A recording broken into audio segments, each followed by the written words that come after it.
We go for refuge to all the Buddhas, so that all sentient beings may realize Buddhahood. We go for refuge to all the Buddhas, so that all sentient beings may realize Buddhahood. We go for refuge to all the Buddhas, so that all sentient beings may realize Buddhahood. Okay, so today I'm going to talk a bit more about how we teach Dharma in the Awakened Heart Sangha. Oh, just noticed. I was talking about this in Birmingham recently, and then again in Germany, in Berlin recently, and in general talking about our whole vision of how the teachings are being presented in our Sangha. So for some people this will be a bit of a reminder and a development, and for some people it will look rather complicated. But hopefully it's going to come over very clearly. So what I'm going to focus on in particular is what it says in the middle. So you've got IHE. Who knows what that stands for? Can you tell me?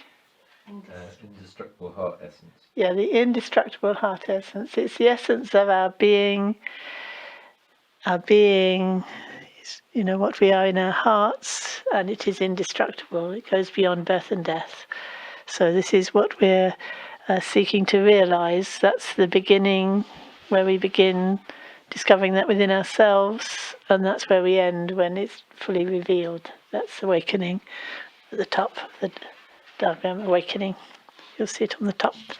It's all going up, if you like, towards awakening, which is in another way just another dimension of the center.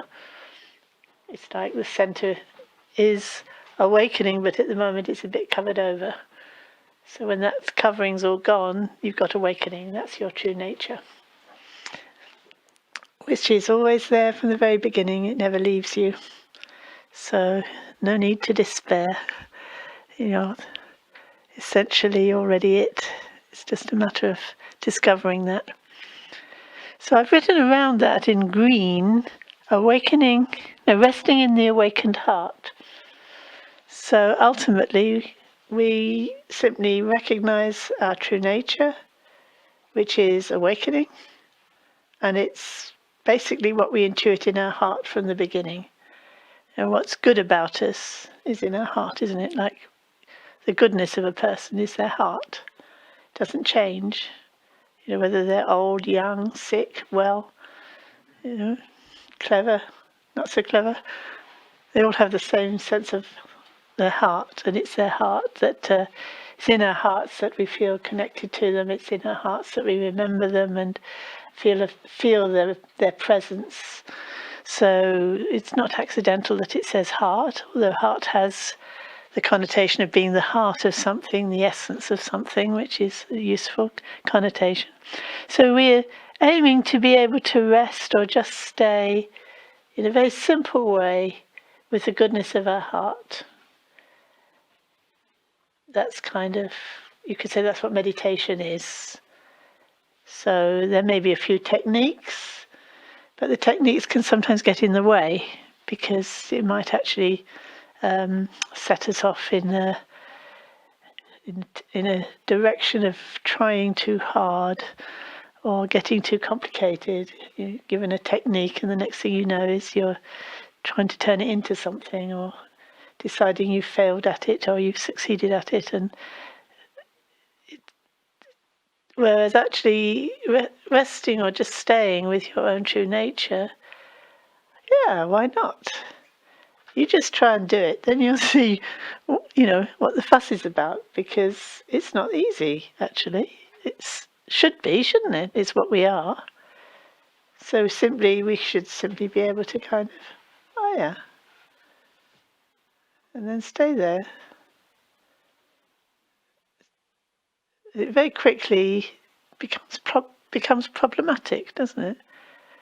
There's other things going on that don't seem to have that sort of feel of an awakened heart, they seem to be more like treacle, sort of general sense of problem. So we want to move away from that into what that truly is. That's the simplicity of the awakened heart. So you'll notice that the two sides, I've got openness that leads out to emptiness, and clarity that leads out to, oh, it's been smudged. Oh, you can read it good. Insight awareness. You got it before it's smudged. Insight awareness. So they're two aspects of the same thing, really. And you see underneath in green, I've got pointing out. So pointing out the true nature of our being, one aspect of it is pointing out the emptiness. One aspect of it is pointing out the nature of our awareness. So they may turn out to be the same thing, but to start with, they don't seem to be the same thing. So this is the same with all these words on the board, really. At the beginning, they seem to be all different things, and then the more you realise what they truly are, you realise they're all different names for the same thing. So they're all like pointing your way home, pointing you back to your origin in the awakened heart. And we talk about spiral learning rather than a linear. You start off, ignorant, and then you gradually get more and more clever, more and more awakened, going through all the different topics. It's more like you're already there in the awakened heart. Intuitively, you can sense that sometimes, and that is it. But then you can't really stay there because of all the other stuff that's going on, and that presents itself as different kinds of aspects and problems and points of view.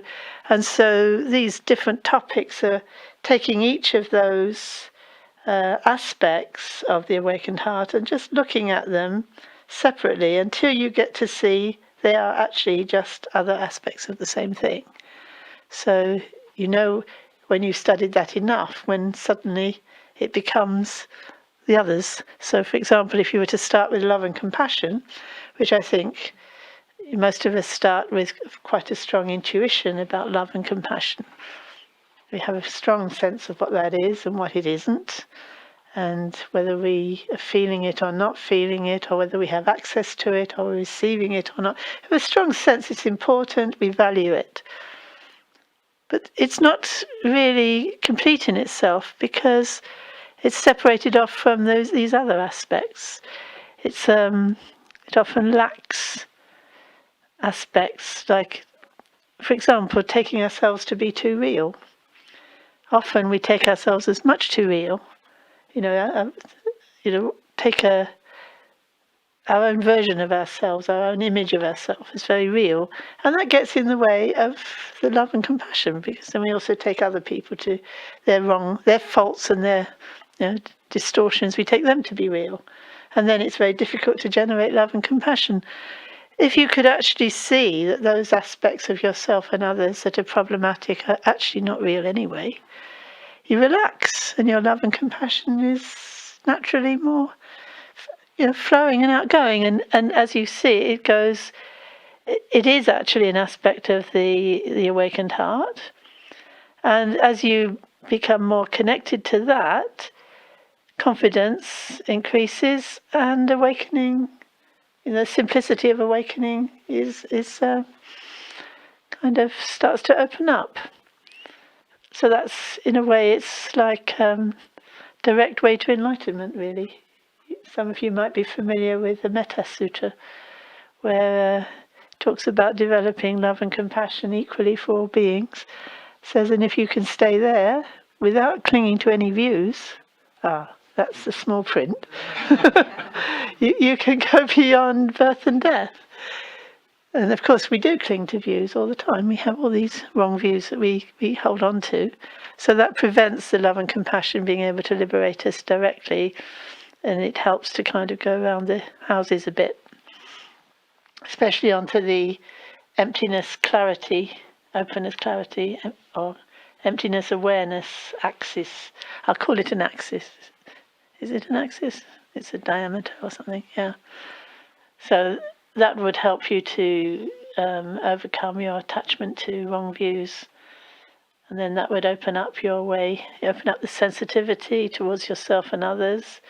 That would help reveal your inner essence, which would then give you the confidence to then rest in that, rest in the awakened heart, until you reach awakening. So a way of describing the path. So particularly today, I'm going to be focusing on resting in the awakened heart, and this other one writing in green, the pointing out, because the awakened heart sanga's aim, its vision, its central principle, is to provide a presence in the world of a genuine connection to Dharma for those who are looking for it. So we want something genuine. And then in the further expression of that central principle, we talk about transmission. We want to transmit the genuine connection with the Dharma. So we're using these words, transmission, connection, genuine. It's worth examining those in the light of these various topics that we have here. What would genuine mean? Authentic, genuine. I want an authentic lineage. I want a connection with an authentic lineage. I don't want to be just. I don't want to commit myself to something that then turns out to be rubbish and misleading. I want something that's genuine and true. So how would you establish that something was genuine and true? How do we, as a Sangha, propose to provide a presence in the world of something that's genuine, authentic and true? Interesting question, isn't it?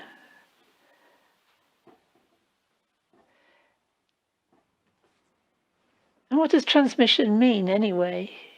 Because here it's clear that we're looking for our own true nature, which we experience ourselves in our own experience. We discover it within ourselves. So what does transmission have to do with that?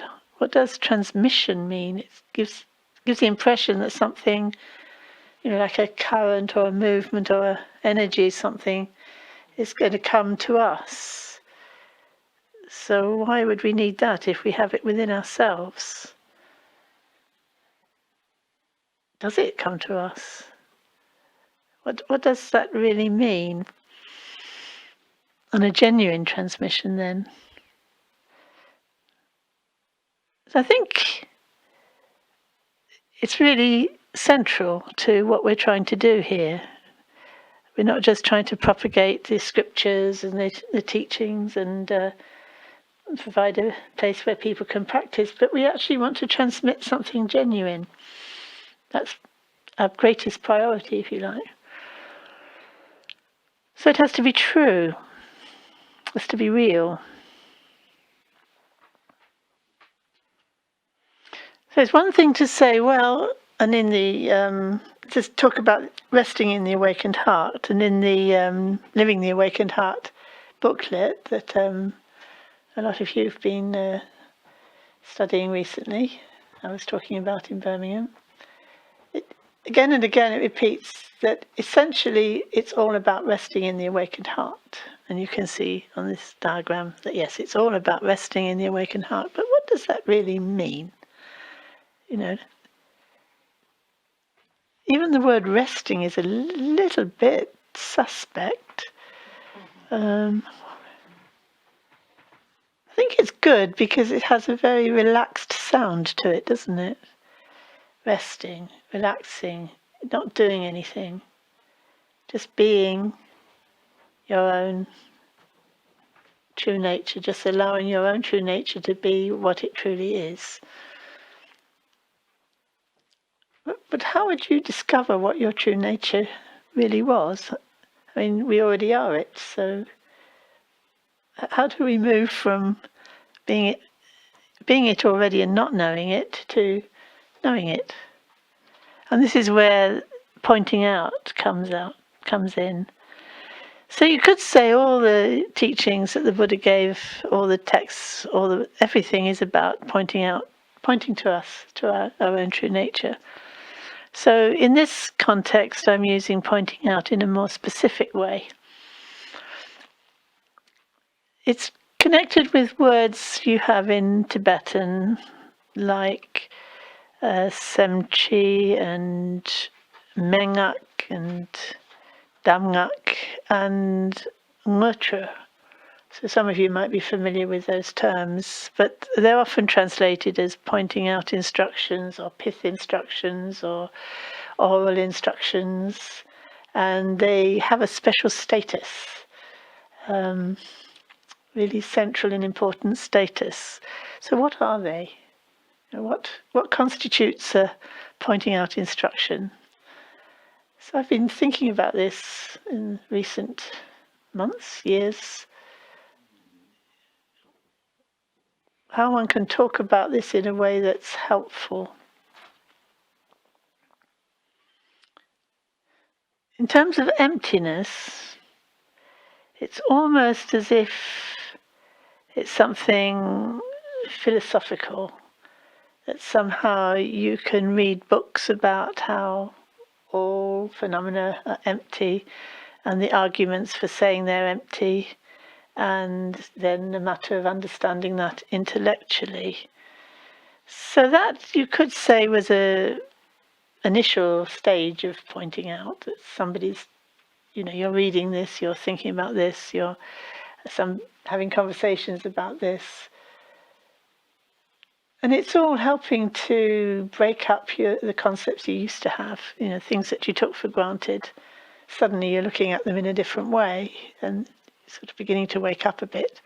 So you could call that a sort of initial stages of pointing out, which you can get from books, you can get it from your own thinking, you can get it from talking to people. It's up for grabs. Doesn't belong to anybody to transmit it particularly. It's it can, if you like, it can just happen just because of the way you're thinking. And then there's the next stage of meeting somebody who you really trust, who can take you through these teachings from their own experience, connecting you to your own experience in a more engaged way. So perhaps we could call that engaged pointing out, so that the person pointing it out is taking responsibility. They're not just saying, look at this, hee hee, did you get it? Ha ha, and off they go. It's more like, did you get it? Did you? Did you? Did you? And it's a process of nearly, almost, maybe, and you practice like that for a while, and then it's again a kind of just a moment of something. But was it? Can I? What? So it's an ongoing process, and that can go. That requires somebody to take responsibility to go through that with you. So then that would be more what's meant here in this Sangha. We want to be able to offer that in a genuine way, that somebody more experienced than you can help you to work through this insight into emptiness in the meditative situation. You're practicing meditation, you're having a go at understanding it, and in a sustained way. You have to commit yourself to that, and you have to do it in a sustained way. And eventually, genuine experience, I say genuine, I could say maybe you might want to call advanced experience, when you're really starting to break through the karmic obscurations and twists and turns of the conceptual mind. You're beginning to break out of that. Something else is starting to emerge. I mean, you might call this the yogic process. And when that starts to take off, and you never know when it will take off, because it goes from life to life. So some people have been practicing in past lives, and so they might get effects as if they've practiced a lot suddenly, even when they haven't seemed to practice much in this life. And then other people, it's more steady. They get little insights as they go along, and that keeps them on the path. And again, this needs some sort of encouragement and help. But if you are really going through quite strong yogic experiences, sometimes you do actually need to seek out someone who's got the same level of experience as you have. So I've kind of put that in a separate category. I don't know if we've got anybody advanced enough to be able to provide that kind of backup, but we certainly got plenty of backup in the range of engaged pointing out. So we can actually provide that. And, you know, I mean, I come from a line of great yogins such as Khenpo Rinpoche and Bokha Rinpoche, and so I feel we can certainly provide an authentic connection with that whole process. Certainly those stages before the sort of high yogic strange things that can happen. But so that's probably going to keep us all busy for quite a few lives, you know, this as far as we can get. So that would be the pointing out of the emptiness of. To start with, it would be simply, again, things that perhaps anyone could see for themselves, that, you know, when I get caught up in my stories, actually, if I can catch myself, I can recognize this is just my story I'm telling myself. I could actually let it go. That's relatively straightforward. It's kind of empty. It's just like a dream. It's just like a story I've made up. You know, I can kind of let that go. So then on this side, you've got pointing out nature of mind more, or awareness. So on the one side, you've got what isn't real, your fantasies and your distortions and your mental poisons and all the things that are disturbing your mind. And then you've got your mind itself that is disturbed, at least seems to be. So what's that? You know, you could call it mind, you could call it awareness, you could call it actually your true being, even, you know, what you really are. And you notice when I say that, I tend to put my hands here, you know, more in the awakened heart bit. You know, sort of, is it really so separate? What doesn't change? What all these things that are coming and going? Where are they? What is that? There's a kind of spaciousness, but the spaciousness is awareness. So what's that?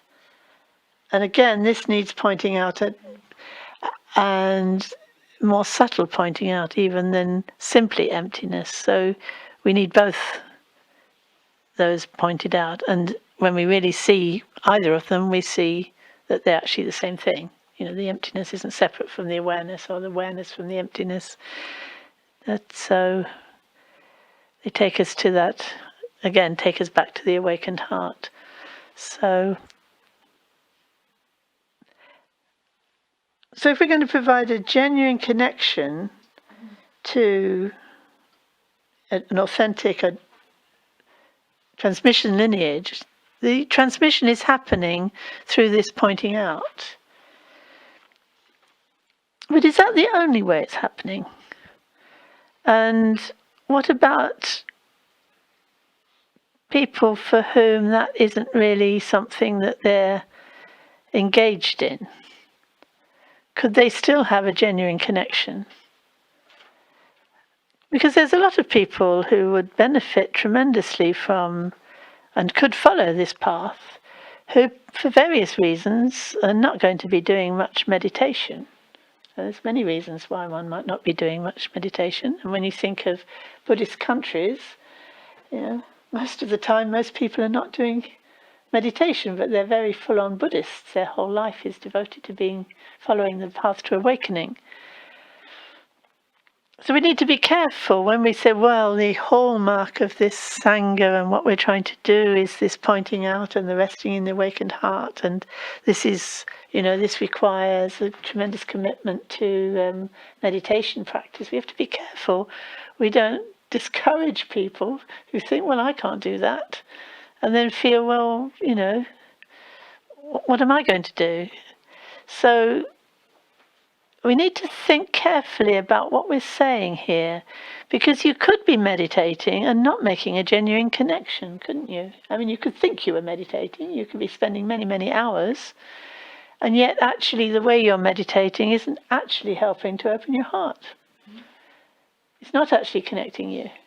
So there's that possibility. And then there's the other possibility that you are making a very genuine connection and you are progressing towards awakening, but you're not actually formally meditating.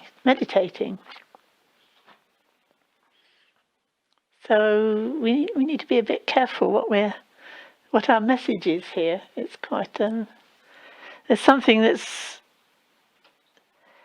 if you are meditating in a complete way, with all these aspects included in, of course, and you've got the pointing out and you're really engaged in that at a very deep level, that's great, because, that's providing the Sangha with a real reference.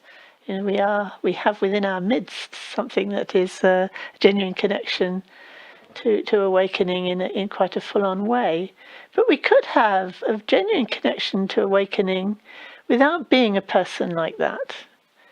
Because if you look, what is essential there is this love and compassion. That is the nature of the awakened heart. It is, in Tibetan, when you say Chanchub Sem, which is bodhicitta, which is what I've translated as awakened heart, it's synonymous with compassion and love and compassion. It's absolutely synonymous in everyday life. If somebody's kind, you call it bodhicitta. Oh, bodhicitta, they say. Oh, bodhicitta, Chanchub Sem, like. So it's a very homely word in Tibetan, whereas perhaps awakened heart maybe sounds a little bit pretentious in English. I hope not, but maybe it doesn't quite sound so homely. And also sometimes love and compassion themselves can start to sound a bit jaded. If they're bandied about too much and by people who are not demonstrating any love and compassion, it can sound a bit limp, can't it? Yeah, it just sounds like talk. But in fact, that is the essence of the path, is love and compassion, and bringing that out. That is what the awakened heart is, and it is the power in the universe, if you like. It's a cosmic power that is releasing beings from their confusion and suffering. Like we tend to think of God as all-pervading goodness and love. Well, bodhicitta is all-pervading goodness and love. So, but it doesn't have the problem. It created suffering. We created the world, but it is actually simply functioning to draw us back to our own true nature. So it's big. I mean, when Tibetans say Chanchub Sem, they mean something as big as that, and they see it in little actions that we do for each other, which is very beautiful, isn't it? Yeah. So that's like the essence of the whole thing. So what else do we need in order to bring that out? And those of you who've already been introduced to DHB here, the DHB, that's short for Discovering the Heart of Buddhism. So that's our basic training that is actually complete in itself. It has all the aspects you need, and it follows the topics of you've got openness, clarity, sensitivity, which are the three qualities of the awakened heart that seem separate but actually end up just being bodhicitta, really. And then there's having confidence in that. So there's discovering it. As you discover it, you develop confidence in it. As you gain confidence in it, then you let go of fear. Confidence is the opposite of fear. As you open out fearlessly, then your heart awakens, and you eventually reach awakening. And so how do you actually apply yourself to that? You've got here the heart wish, which is a very big and important topic. We tend to identify with strategies rather than what we truly wish for. So we tend to be chasing after what we want because we've decided, oh, I want a nice husband or wife, I want a nice house, I want a nice job.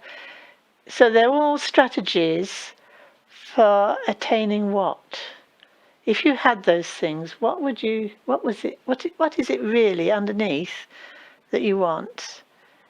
And if you dig deep enough, you find that you're driven all the time by something that isn't gross and attached to things. It's something about recognizing in yourself a potential to be happy. A potential to be happy, a potential to be caring, to be well, actually, you detect your bodhicitta, your awakened heart, actually wants to be happy and wants everyone else to be happy. In some shape or form, I mean, whatever words you use for it. There's some urge there to make it all right. I want to make it all right, not just for myself, but for everyone. I want to make it all right. You know, driven by that. And if I do that, that might help. If I do that, if I had that, that might help. You know, if I got rid of that, that might help. That's all coming from the same place.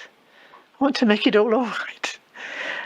So we need to link into that and trust that more and not be so attached to our strategies, because that's what limits us. We start to think if we don't recognize how many options we have. It limits us to a few choices that evade us.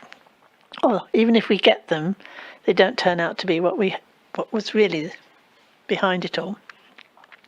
So then on that axis of the heart wish, if we connect with that, we're connecting directly into the awakened heart, even if not completely. And from there, we can move into this process of making pranidhanas, or making deliberate wishes.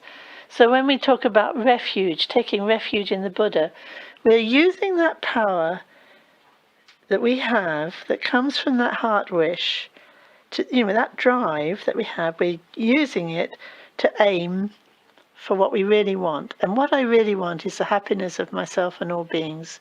And how does that arrived at? By following the path to awakening.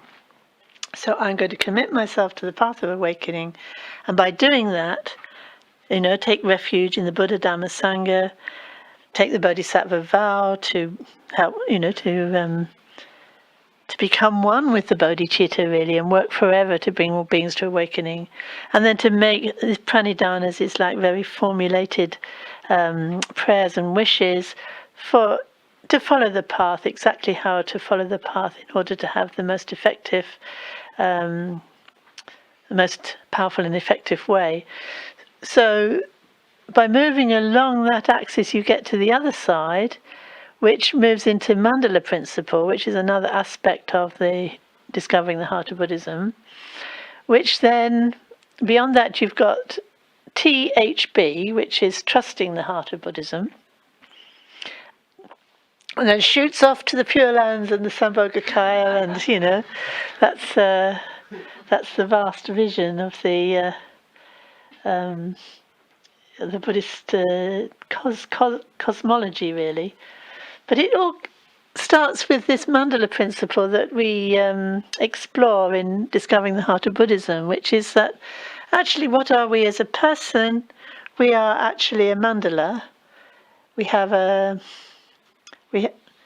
body, speech and mind centered, if you like, on our heart, expressed through our body, through us into our world. And that's a mandala. It's a center and a periphery. And this is our Buddha nature. This is what we are. Our awakened heart expresses itself through our body, speech and mind. So when we understand the principle of how a mandala augments and grows and develops and is kept on course, then we can actually that's done through making skillful pranidhanas, in fact. So then those principles are brought out more in the Trusting the Heart of Buddhism. So it goes deeper into that, how those principles work together and how they relate to our true nature. So they're not sort of separate topics, but they're aspects of our true nature that perhaps we might not have stumbled on if we hadn't had it pointed out more clearly. And then that enables us to not only go to Pure Lands, but create Pure Lands. Eventually, I think that's maybe that's the advanced class. But we have it in us to be able to create Pure Lands for beings to enter and draw them towards awakening too. So this is a bit I didn't talk about in Birmingham. I did talk about it a bit in Berlin, and I've tried to indicate that the THB is, of course, it includes everything, but it is particularly focused on that axis there. So those people who are familiar with the booklet, Living the Awakened Heart, will recognise a list of 6 topics at the bottom of the page. Can you read them? Oh, it's not too bad, is it? And I've put numbers by them, and then I've put the numbers on the diagram, so you can see roughly how the different areas relate to these 6 areas. And they're drawn out because they are kind of quite major topics in their own right. And when we're teaching and we do courses and weekends and events and so on, they all relate to these areas, and they're not just random areas, they all fit into the overall picture. So that's what I'm trying to do here, trying to get everybody on board, recognizing, oh, I see, it all relates together. It's not separate topics that are sort of shooting off here and there and everywhere. They are all coming back to the same point. So you've got number 1, which I always put first, love and compassion, because it's so universal and so accessible, and it's a good way. I find it a very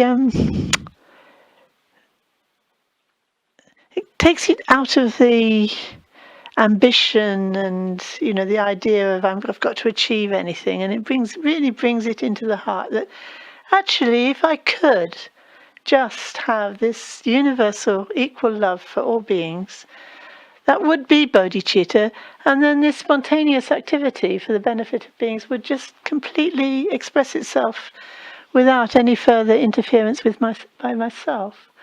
And that's the whole thing, really. But of course, I am attached to views, so I do get confused, and so the rest of the path is also helpful. But yes, even people who are not even Buddhists can get a long way on just practicing love and compassion. Sometimes further than people who call themselves Buddhists, who are not so connected to that. So the next one is I always put insight or emptiness as the second one, and you see I put a little 2 there and a little 2 there, so that you can see where that fits into the general scheme of things. And this is because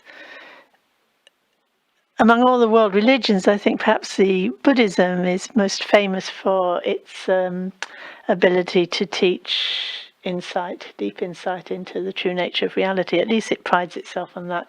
And I know Westerners, myself included, are drawn to it because of that. This is what I want to learn, because I didn't have that in my Christian background.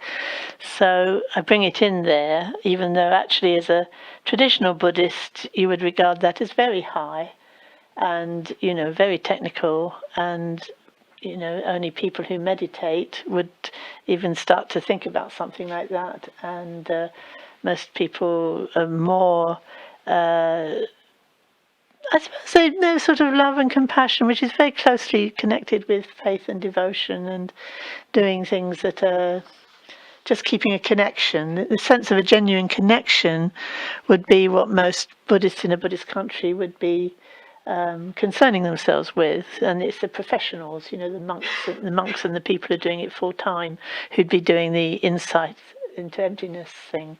But we're Western Buddhists, and we're highly educated, and we expect to understand things ourselves. We don't leave it to someone else to do it for us.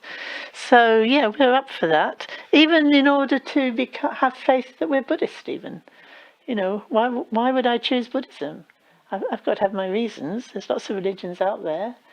And I know for myself, it's this aspect that has made me choose Buddhism, and then gradually understand how that view of emptiness and the nature of awareness connects with love and compassion, and then how that then connects to the awakened heart, how that then connects to awakening, and how that connects with spontaneous activity for the benefit of all beings. So it does all hang together. But it does start off looking like quite a distinct, topic in its own right, and it does need very special approach to the teaching. So then the next area is daily life practice. So, of course, daily life practice includes everything that we do, which includes generosity and kindness and patience, and being able to keep our word, be able to follow things through, be able to maintain evenness in face of obstacles and difficulties. We call that forbearance, being able to. And that generates a kind of energy and power, which then enables us to practice meditation. And when we can meditate, we can focus. When we can focus, then we can actually apply that to understanding deeply the emptiness and true nature of our being. So we can do that all the time. There's no time of day where we can't be practicing like that. That's called the 6 paramitas. And there's other ways. There's keeping the precepts, which you're doing all the time, like not killing, stealing, lying. Creating chaos sexually, or through your taking of alcohol or any other drugs. So, and then applying whatever insight we have in our daily life. That's all essential. I mean, it's not just a matter of you reach enlightenment by sitting on a cushion and meditating. I mean, you've got to be able to take that into your life, into everything that happens. And if you haven't got much time on the cushion, well, you've got all day long practicing as you go about your life. So there's no need to say you haven't got time or you can't do it. You've got to live anyway, haven't you? So. And so I put that on the same axis with the meditation, sort of that's on your cushion and that's in your daily life. And I put on this end, I put Dharmakaya, because I thought, well, the meditation, if it's formless meditation, that is actually the Dharmakaya, which in a way it's the Dharmakaya that has the spontaneous action for the benefit of beings, manifests as a Nirmanakaya. So I put 4s by all of those. Nirmanakaya, Awakening, Sambhogakaya, Dharmakaya, Pure Lands. I put 4. And if you look, 4 is called Vasta Vision. So whereas you could have your ordinary Western point of view about, there's this world, this life, and that's the end of it. For the first 3, when you get into Vasta Vision, you have to have a vaster vision than that. It's not enough just to think, well, there's just this life and I want to make it comfortable and happy. I'm not sure learning about emptiness would make your life that much more comfortable and happy, but it might do. But there is this sense also at that junction you start to consider daily life ends up in death, doesn't it? You can't separate daily life from death, because it could be today, couldn't it? It's not like daily life includes being ready for death. And then when you consider death, then you might actually consider, well, what dies? And then consider really that maybe it's not so reasonable to think that I don't take rebirth. it's rather a pipe dream, isn't it? I don't know where I came from. How can I say I die and that's the end of it? On what basis? On what grounds would you say that? So then if you start to open up a bit and think, well, hang on, I've come here once.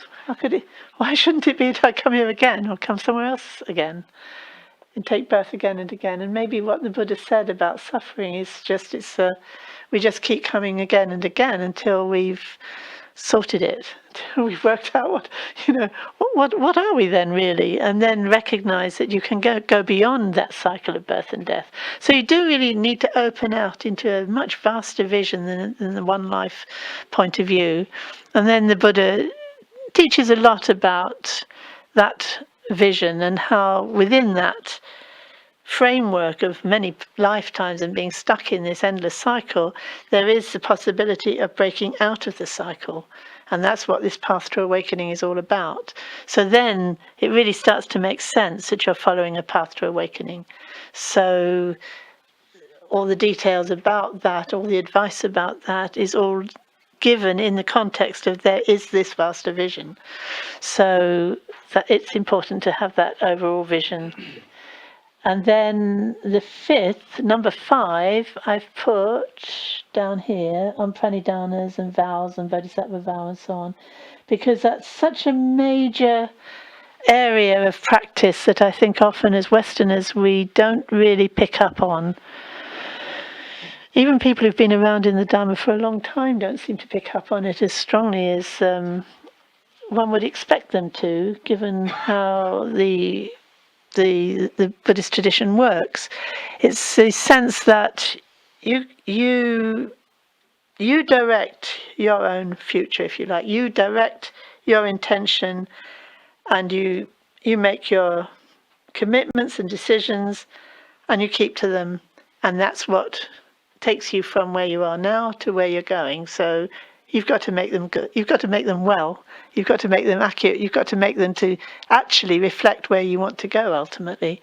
So if you really want to go to awakening, you have to deliberately keep making that intention to go to awakening. You've got to deliberately make the intention to understand what that is, that you're going to meet the people that are going to help you to get there. You've got to make all those deliberate wishes. And even if you did nothing else in life, that would ensure you would actually end up at awakening. So, and this is I certainly find when I'm with Tibetans, they have this off to a T. They're doing it all day long at every opportunity. They're making strong pranidhanas. They meet somebody that's kind to them, make a pranidhana, we meet again and again in all future lives. I'm going to meet people like this because these are the kind of people I want to meet. So they take every opportunity, and when good things happen to them, they tend to say, like when they meet you and you have a good relationship, oh, we must have made pranidhanas in past lives, let's make them again. This is obviously working out really well. So, you can always do that. And as I said, even though if in this life you might not get much meditation under your belt, you can have got lots and lots of pranidhanas that I will always get the opportunity to practice meditation in my future lives. And then may all the conditions come together for myself and others to be able to practice meditation in future lives. If you keep making the pranidhanas, it will happen. That's just how the universe is. So, that's the kind of conviction, and that's why I've put it as a separate topic, because you could do just that. But if you didn't have the vaster vision, you probably wouldn't realise how important it was, because you'd think it just was for this life. Whereas if you realise it's for all future lives as well, even if this life is really not working out very well, you don't get put off by that, because, obviously, I obviously need to make more. If it's not working out well this life, then I obviously need to make more so that in the future it does work out well. So you become irrepressible if you just practice this. And then the last one, which I always find very interesting, I've called it 6, and I've put it up by mandala principle.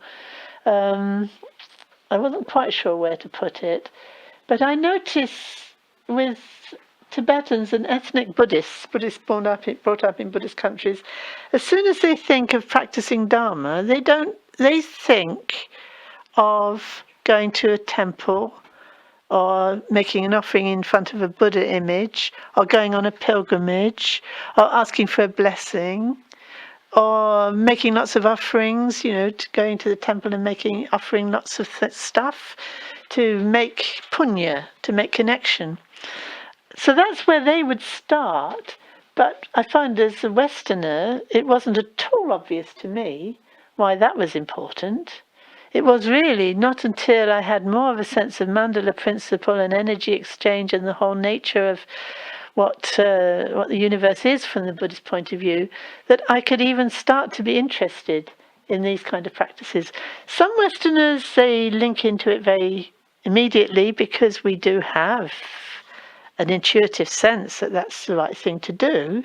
You tell someone this is a wishing well, you have to throw a coin in and make a wish. Nine people out of 10 will do it, even though they might not have any particular reason to think it made any sense. But from the Buddhist point of view, there is a sort of sense to it, because if that well has been blessed by some powerful person who has a lot of adhisthana, that's usually translated as blessing or power. So if somebody's very saintly, they have a lot of power. If they say this is a blessed well, then it has some power because of their connection with it. And then if you make a connection with it, like throwing a stone or whatever it is, or a penny or whatever it is, then you actually increases your power to make pranidhanas. See, it's one of the ways to increase it. So we have a sort of intuitive sense that we could do that. And in Buddhism, they can take that to the nth degree, that, make connections.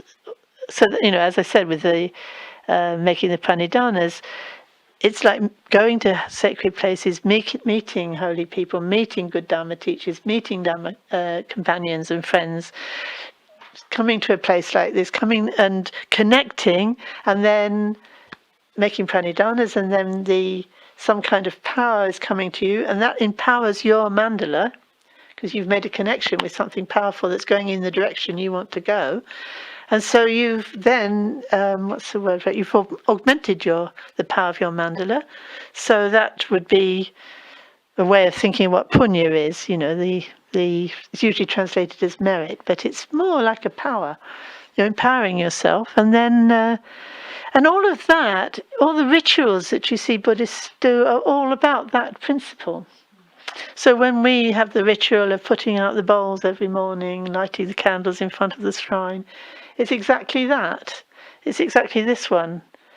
It's in our world, we've created a special space where we're inviting the power of the adhisthana of the Buddhas with a deliberate ritual act of putting bowls out and bowing to the shrine, prostrating to the shrine, offering flowers and so on. So that actually makes a connection between the mandala of awakened beings and our world here that we see as very different. We think, this is just our ordinary world. But when we actually do a ritual act, we're linking to the world of the Buddhas and Bodhisattvas. So it sort of looks like a kind of ritual act, as if, when I say ritual in that context, is as if it's just I do something physically. Actually, we're making a change in the nature of the universe. We're shifting, we're opening up, if you like, almost like opening up a pathway or a channel for the adhisthana of the Buddhas to come through. So it's not just empty rituals if we do it in that way. We do it with some conviction. So I always bring that in as number 6, because from a Western point of view, it's not always so obvious how that's intrinsic to the path. And it just amused me when I'd written this list how my Tibetan friends would have come in the other way. They would have started with love and compassion, but they'd have gone through 6, 5, 4, will have well under their belt. Then when they really start to get serious, they'd start applying it in their life more. And then they would actually start to wonder about this insight into emptiness, which is for, your professionals. and then they'd become a real practitioner. The other Tibetans would sort of think, "Wow, look at them, they're meditating," or they might think, "Who does she think she is meditating? She's just like us. She's just one of us." They do actually. So they sometimes look at Westerners meditating and think the same thing. Who do they think they are? They think they're these great meditators. And as I was saying, I think I was saying it in Birmingham, wasn't it, that Trungpa Rinpoche was really pleased that Westerners would meditate. They didn't think like West Tibetans. They didn't think, "Oh, that's just something special." They think, yeah, I'm up for it. Come on, how do you do it? So, yeah, he definitely encouraged us in that. So then going back to these two phrases of resting in the awakened heart and the pointing out instruction, the two things that for our Sangha are really key, how do they relate together?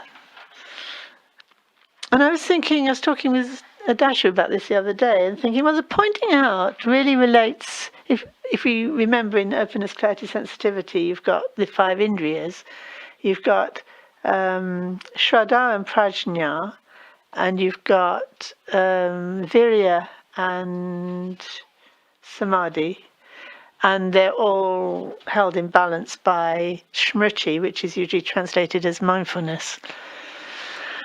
So here it's a matter of keeping in balance the Shraddha, which is usually translated as something like faith, and Prajna, which is usually translated like something like wisdom. So how do you keep wisdom or insight and faith in balance? So you could say when you're having something pointed out, you're using the sharpness of your intelligence to really see as clearly as you can. And that can get sometimes so sharp, it's almost aggressive. It's too much speed in it, it's too much ambition in it. And it needs to be balanced with Shraddha, which is more like resting. It's more like love and compassion. It's more like opening to what's there. So that if you didn't hold on to wrong views and you just rested in what was there, it's what I've been saying earlier on, actually that would be sufficient. But because we tend not to be free of wrong views, we need the prajna to kind of poke and to sharpen us up. Because if we just tried to rest in the awakened heart, we'd probably fall asleep or get quite dull or quite imprecise and not notice that we weren't entirely resting or staying in our awakened heart. We were partly also holding on to an idea, "Oh, this is what I should be doing," or "Yes, I'm doing it, and I'll keep everything else out." So if you're trying to keep other stuff out, you're not really resting. And when that stuff starts to get too strongly, opposing you, then you start to notice you're not really resting. You're actually trying to keep stuff out. So in order to preempt that, before that actually starts, well, it is happening all the time, isn't it? You're always getting the feeling that things are disturbing you. And so it's really important to just look at that sense that things are disturbing me. What do I even mean? What is all this that I'm taking to be so real? And that's where the pointing out is helpful. And then you need to keep that balance so it doesn't get too, intense, and kind of keep a good balance. So it's also, in a way, when the insight arises, to recognize it only seems sharp and bright and clear because most of the time you're so dull. So that's where the Shraddha is needed, into recognizing that's where I need to be able to just stay in a relaxed way, but it's already gone. So there's a kind of edge there all the time between how to just stay with that deep insight, let it go without at the same time reacting and, getting cross with yourself and thinking, "Oh, I should be doing something more," but just I just need to have more confidence in that is how it truly is, even though I can't hold it. So it's an edge that we will be, we're landed with. This is where we'll be for quite some time, if my experience is anything to go by. But yes, I mean, everybody who practices for a long time recognises this edge of trying to keep these in balance, the Shraddha and the Prajna. And the other two is energy and the stability of samadhi. So you want the stability of samadhi, of being able to stay in a stable way. But if you just stay stable, you dull out. So you need this energy, which is really the energy of insight again. Enough of that. If you start to get too dull, you need to do something to wake yourself up, and that's when the prajna really helps, because it's got this energy behind it. So keeping these in balance is, if you like, that is the way we follow all this and find that indestructible heart essence. How we rest in that. So I've covered all that. Pretty good going. Yes. So does anyone have anything they want to ask? Let me just check I haven't got anything more. I think that was it. Yeah, no, I think I've said it all.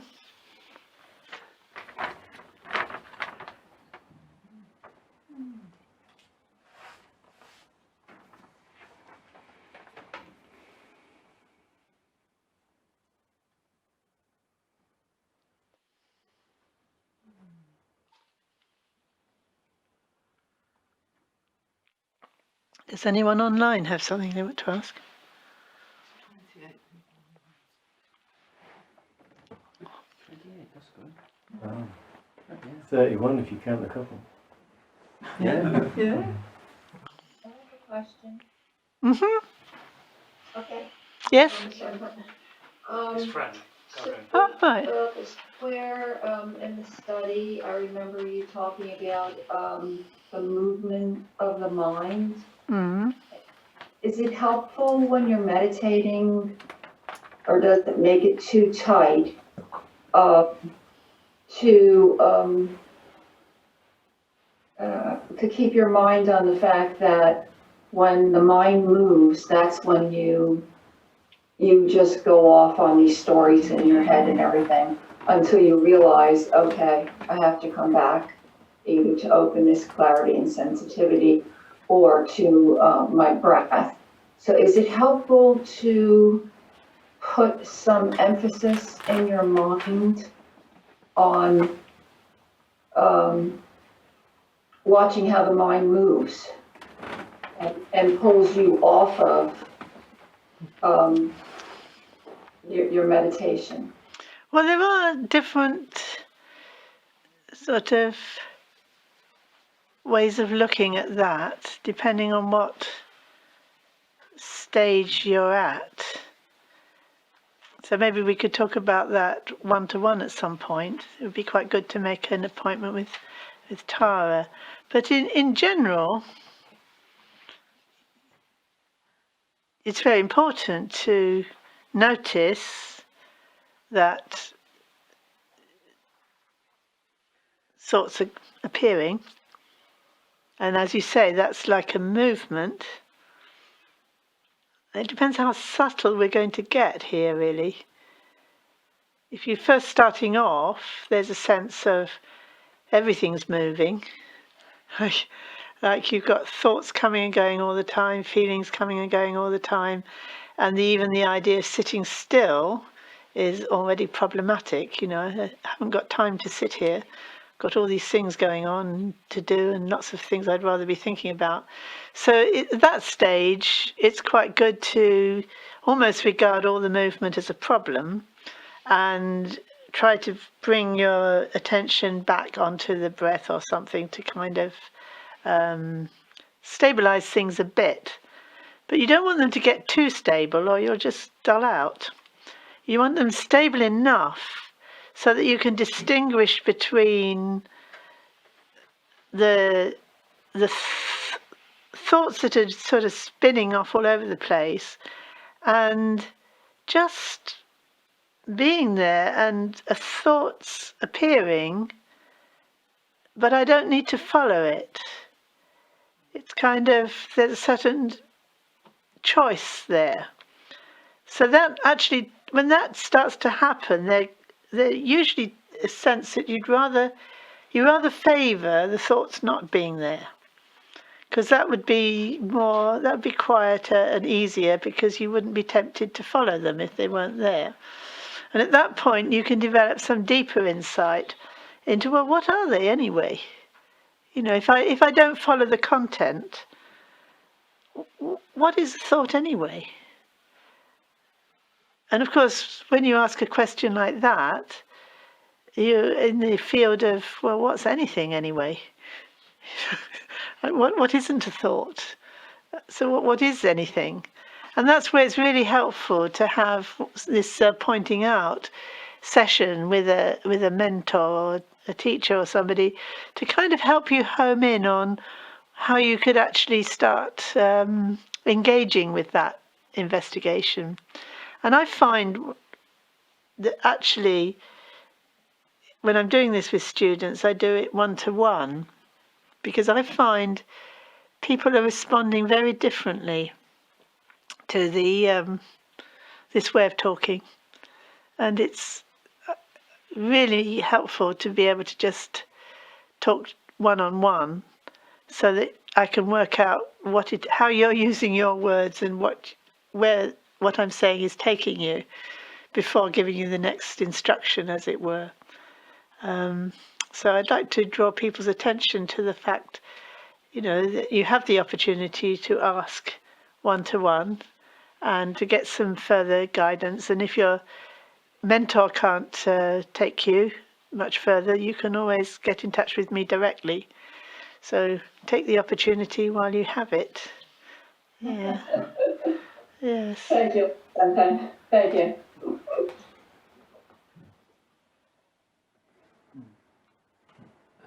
So, Nima, you reckon that? Hello? Hello? Hello. Can you hear me? Yes? Who is it? I just wanted to ask Who is on it? what you were just saying Nima. about thought, All right. and not the need to follow the thoughts and deepen the insight, so we could then question, well, what is a thought anyway? What is anything anyway? So how, when we think like that, how do we not then feel, what's the right word, like deflated? So, well, if it's nothing, then what does it matter? Like, it can feel, for me, quite negative feeling. Yeah. Like, what's the point? That's So I just wondered what your thoughts were. That's why I advise you to come and talk to the mentor or to me about exactly how to approach that. Because if you approach it with a sort of intellectual idea of, oh, well, they aren't anything, you've already created an intellectual idea, and that is quite negative, isn't it? Yeah. Sort of like, but what do you mean by they aren't anything? I mean, that doesn't make sense either, does it? It's just an idea. You know, like thoughts, there are no thoughts. The thoughts aren't anything. This is just thinking. I mean, your whole life is your thoughts. The whole meaning of everything is your thoughts. How can it be nothing? So you need to look more, but you need some help with how to look more. Does that make sense? Yeah, thank you. Yeah. Was that another hand? Oh, yes. Meriba. Oh. Muted. Can't hear you. Can't hear you. Still can't hear you. No. Still can't hear you. Open the window.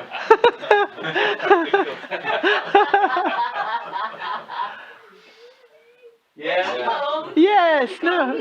Yes. Okay. I wanted you to know if you could expand more on vast vision Right. and how to increase faith in vast vision. Mm-hmm. That's a good question, isn't it?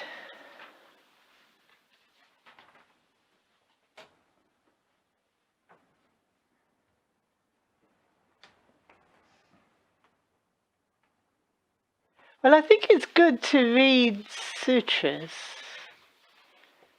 because they've got these wonderful stories, and read life stories and life stories of practitioners. And I think if you read the life stories of practitioners and you read the sutras, you somehow, without even making much effort, you're starting to enter another view of the universe and the world and how things are. That helps to kind of loosen up the narrow view we tend to have as Westerners. It kind of opens up other possibilities. And then you can start to ask yourself questions about, well, why do I believe what I believe? Why do I have such a narrow view? What is on what basis? And does this other view lead anywhere? Does it have any effect on my mind? Does it have any effect on my understanding? How does it tie in with emptiness? And how does it tie in with anything that I do understand? How does it tie in with what I understand a person to be? So, but to keep opening out into that context, and as I said, if you're doing it through stories, it kind of creeps up on you. You sort of start to you enter the world of the story, and it gives you an option. Whereas if you only always stay within the Western paradigm of the narrow vision of just this one life, you tend to just keep going round and round within that world. Whereas if you start to open it out to these other worlds and other ways of thinking, what I found was just exposure to it undermined my faith in the one life theory. I don't know, does that answer your question, or was it something else you were asking? No, that's perfect. Thank All you, right. Lama. Thank you.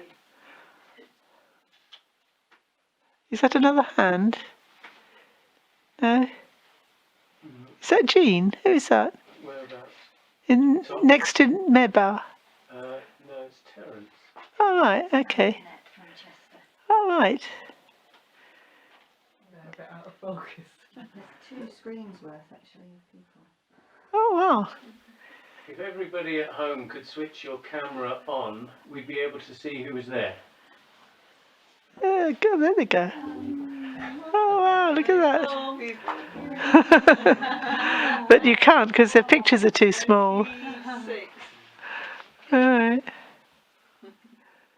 We've got 22 of them. So, do you want introducing, Lama?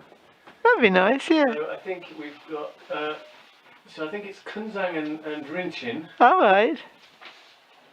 then a lady called Jean Ann, All right.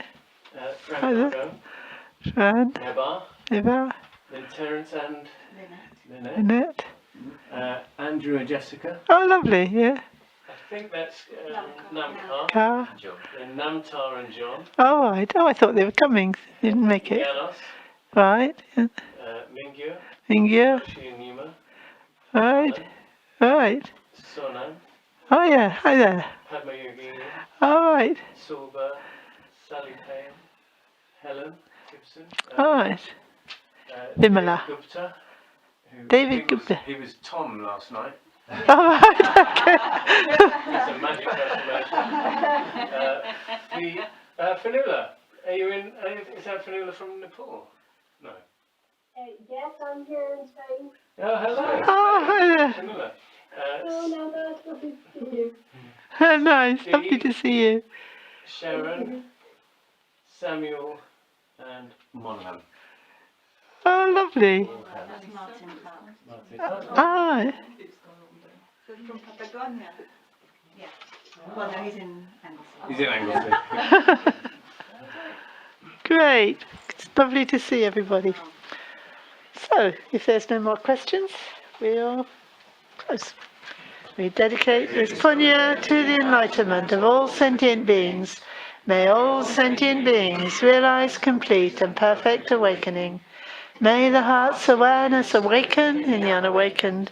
Where it has begun to stir, may it never fade, and may it awaken fully. Tantra Samne Rinpoche Macha Panam Jajajik Jaba Nyamba Mapadam Kone Kondu Pelwasho Tantra Samne Rinpoche Macha Panam Jajajik Jaba Nyamba Mapadam Kone Kondu Pelwasho Chancha Samne Rinpoche Macha Panam Jajajik Jaba Nyamba Mapadang Kone Kondu Pelwasho. Right, thank you.